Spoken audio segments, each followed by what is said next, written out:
This is Deb Johnson again, and welcome back to Our Time to Quilt. Well, it's been a busy 2 weeks, almost 2 weeks since I posted my last, and I have a good excuse. This week I had my grandson over for the week for science camp, Evans Science Camp. This spring I enrolled my granddaughter, who lives near here, she's 13, and I enrolled her in an acting camp. And I looked up the local science camp, and I just really wasn't impressed with the curriculum, and the price had gone up quite a bit. So I talked to Mark and I said, let's make our own science camp for him. So that's what we did, and we had a lot of fun. There is so much information out there on the internet. It's amazing. I was able to look up 5th grade science experiments and find all kinds of things for him, and most of them were using household products that you normally keep around. So I was very impressed with them. And in fact, hold on just a second.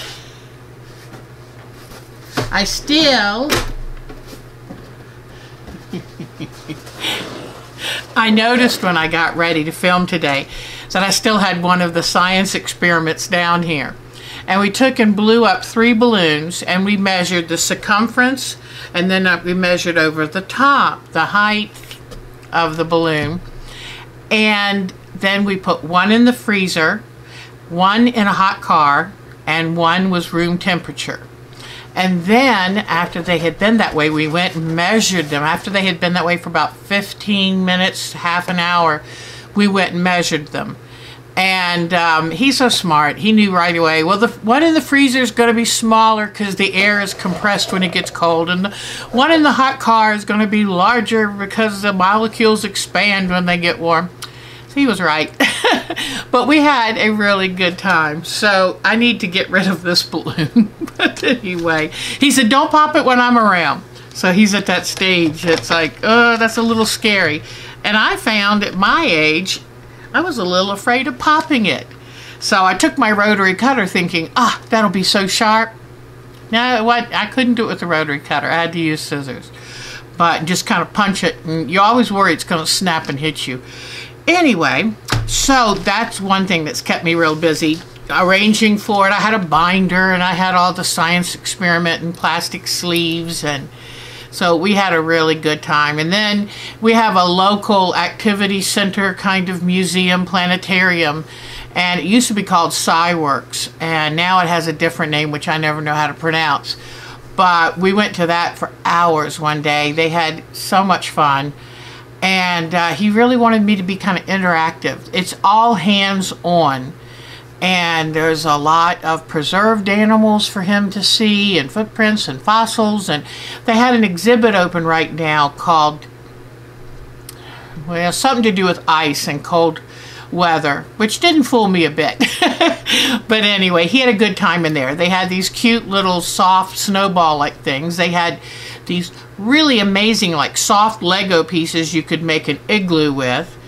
And then they had those little scooter bikes that you kind of sit on them and do this with the handlebars and makes them move. And they had a slick oval track for that.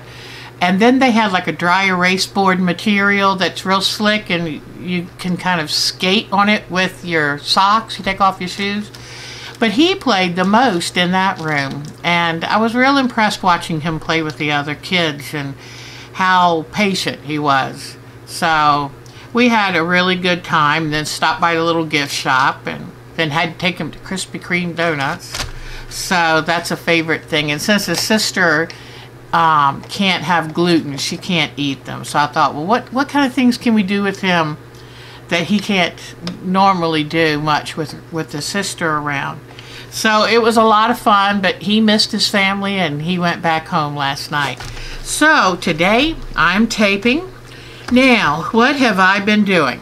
Well, one of the local shops is having a block of the month, and I didn't do any block of the months last year. Sometimes I get a little tired of them, and I just took a break from both. Well, this year, what they're doing is a Deb Tucker style ruler, which they did last time too.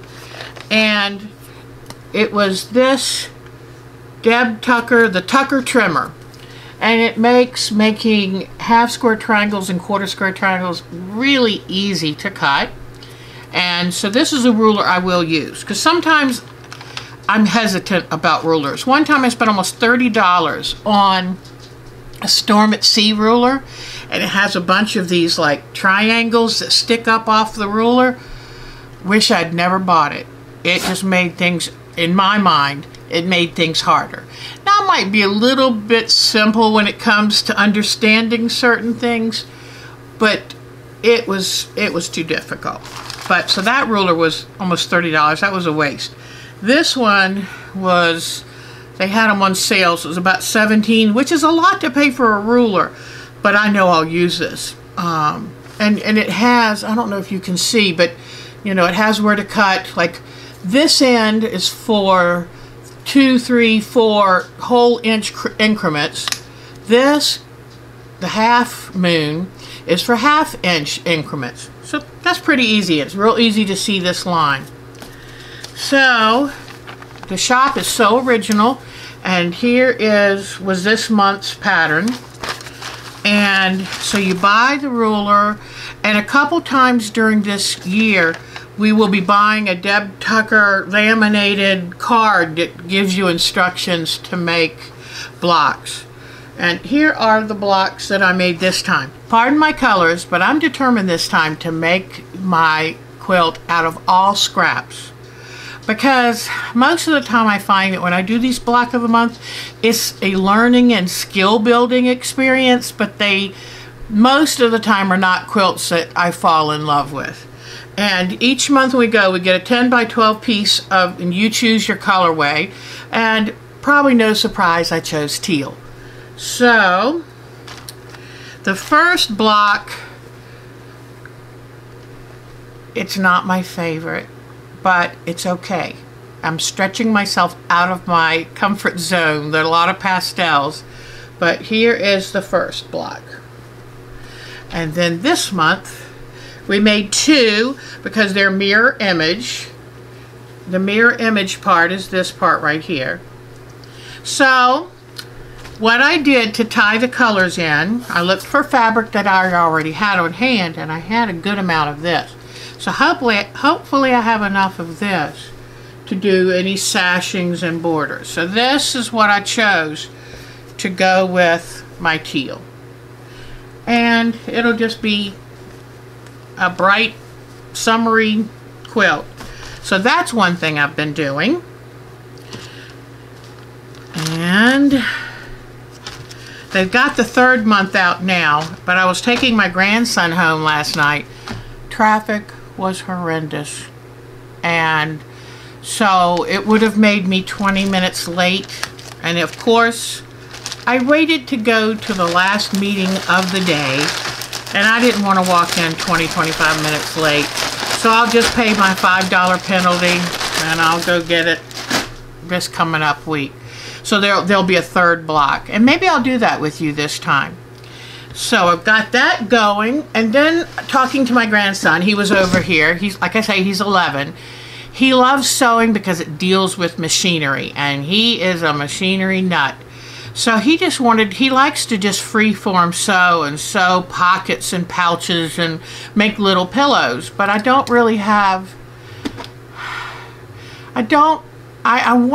he is very smart, and I thought, you know, I don't want him just cutting up fabric and making something that's going to be thrown away at some point. So I told him that since he's grown up more now, I wanted to make, if he wanted to make a pillow or a pillowcase, let's make a real pillowcase that he can then go home and put on his pillow. Well, he didn't really want hemmed and hawed. I just want to sew. And I said, I think you can follow instructions. Plus, it's Science Week, and sewing is a home science. So I had him make a pillowcase, and I taught him about making hems. He had to work harder on sewing a very straight line. I taught him how to zigzag overcast so that the fabric wouldn't come unraveled. And he did it. And when he finished, and I explained to him, hard work is hard work, but the satisfaction when you're done, that you have something you made. I said, it'll make you feel good. Well, luckily my daughter, she's such a good mother. And as soon as he popped out of the car yesterday with his new pillowcase on his pillow, she noticed it right away and said, oh, Evan, where did you get that pillowcase? And boy, he just beamed. So then, you know, sometimes, you know, being a Nana, you kind of think, do I spoil them or do I teach them? And this time I think it worked out really well. So he's going to be coming over again at the end of the month because his sister has to have, poor thing, she's really had a rough time with her stomach, her celiac disease, and just not feeling good. And she's 13. So she's got to go in for endoscopy and a colonoscopy because they need to really check and see what's going on. So I said, let me keep him and I'll keep him busy so he won't be worrying about his sister, because he and his sister are very, very close. So the one thing I'm going to make with him when he comes over next, well, number one, Grandpa is going to work on making an electronic stop sign, one of these little electronic kits. He's going to teach him how to solder. And I always get scared because that soldering iron gets really hot. But you know, at some point, you have to teach him. And and Grandpa is so careful with that stuff. I know he'll be real safe with him. So Grandpa's going to solder with him next time he comes over. And with me, we're going to make, he is attention deficit, hyperactive. And so we're going to make him a fidget blanket or book, something like that he can take places with him. There's another thing my daughter made for him about a year ago that he loves. She made him a weighted blanket. And she had noticed that sometimes he would pile 6 blankets on top of him at night, and then he would get all terribly hot and sweaty. So she made him a weighted blanket, and he loves it. He loves that cocoon feeling. Now, I would go nuts. I don't care whether it's winter or summer. I sleep with one sheet. That's it. But anyway, so today I was looking through things, pulling out some ideas of how to make a fidget blanket or a fidget book. And I love the internet. You type in on your search engine, it is amazing what you'll find out there. And what I normally do if I'm going to get ready and do a project is I type in what I'm looking for. Then I make a folder, and every photo I pop into the folder. Any article I bookmark, and I make a folder in my bookmarks and put the bookmarks in that folder. And that way, in 2 hours, I have all the research I need to do to actually create something. So it's wonderful. I mean, there's everything you want to know about any particular subject is out there, and it's free, and it's wonderful. So take advantage of it. But, you know, when you get to a certain age in life, and you've been sewing and just doing things for years, you gather a collection. Every room has a junk drawer, and in that junk drawer, I tend to collect things that I have no idea where it came from or what it's supposed to do, but it looks like it could be interesting. So I pop it in the drawer, and then I can go, and for a project like this, I can pull it out and use it. So I've got a lanyard. So when I visited the NASCAR Hall of Fame, but I don't wear those lanyards, but that's a great hook. And one of the things I love about it is it's a swivel hook. So that's perfect if you're going to, you want to hook something on here in a fidget book that you don't want them to get lost, but it won't get tangled because it swivels. So this is good. And then the fabric for it, the braid is perfect for something. Because in a fidget book, and especially with a child who's attention deficit, everything has to be attached. Because trust me, he will lose it if it's not attached. Now I've got some thin elastic and a whole mess of zippers, because I can make zipper pouches in the book, or just a bunch of zippers that he opens and closes. They just love mindless, repetitive activities. And also I'm thinking, let's make it a little quiet so he can take it to church when he goes to church, or on car trips when he's not irritating everyone. but he loves zippers. This will be a lot of fun. Then, when we were at the Science Museum, he saw this, and I said, see how it's got a holder? This will be great to put in. I like this kind of stuff myself. So that'll be great to put in a Fidget book. And I'm thinking, at first I was thinking of a Fidget blanket, but I don't know, maybe a big sloppy book. I've got some little clothespins, and I think that, you know, I can somehow mount them and he can clip things.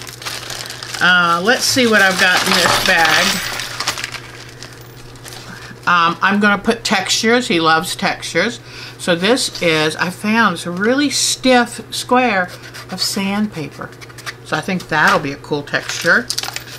Then, this is what held my Fons and Porter seam ripper, and it's flocked. So it's very soft. So I'm going to find a way to use this in there. Then I saw this and I thought, you know, what if I could sew this down to some fabric and maybe put some metal things and have a magnet on a string, and the magnet runs along this and pulls the metal things up. So I think that is going to be a good plan.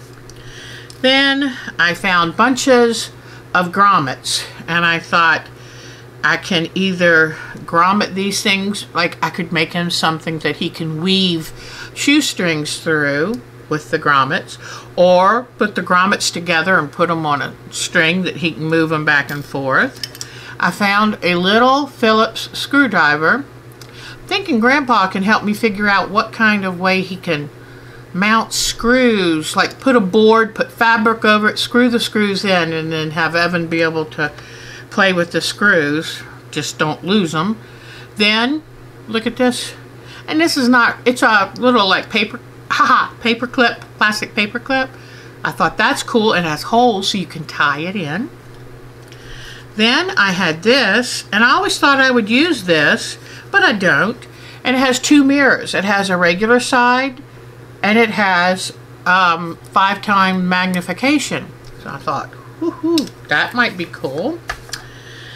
Then I have some of these little things I had bought. I make scissor fobs and use these. And it has like the little lobster clasp, and it has a little string, so I got some of those. Then here are some of the barrels that just spin and twist, and I can hook things on with those. A squeaker from one of my dog's toys. Some big O-rings. I forgot what they're called, but you know, you can open them and slide something on like a key ring. I have no idea what this is, but it had printing on it, and I felt like, well, I should never throw it away. But it also has slots. So what I can do, if you know what this is, write me below and let me know what this is, but it has measurements on it. So I'll put this in here so he can measure some things. Then curtain rings that I saved off of something. They're great for attaching things. Big googly eyes. Why? Just because they're fun. So, googly eyes. And then here is a radio antenna that fell off of a radio years ago. I'll have to figure out how I can put this in there.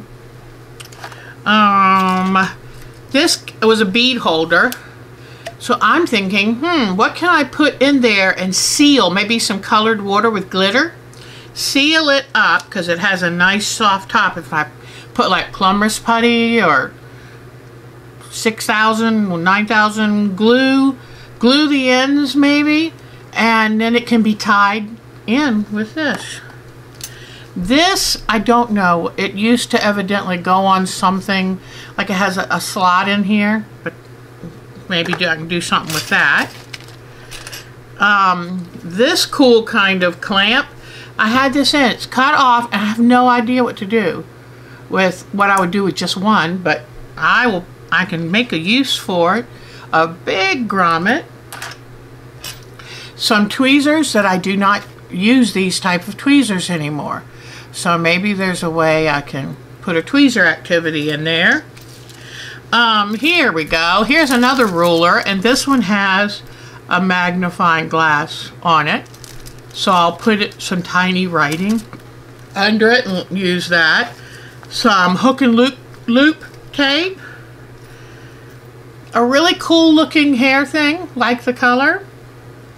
So that is what I've gathered in just about 15 minutes. So I'm just going to keep looking so that when he comes over to do this in 2 weeks, I'm ready. And I have buckets of corduroy fabric, because I thought, let's make it either drapery weight or textural fabric, and I think that'll even enhance the feeling. But it's so funny, I've still got some drawers upstairs to go through in my old jewelry box. But it's funny what little things we stick in a drawer and then later go, what was I planning on doing with this? I don't know. So anyway, all right. So that is that part. And I think I'll go ahead and close this one out. And I'm going to go, though, I'm going to sit right here and tape another one. I'll be right back with my Step 4 Jenny Beyer Mystery Block of the Month. So I will close this out so I can download this one more quickly, and I'll make another video, and I'll be right back. So, thanks.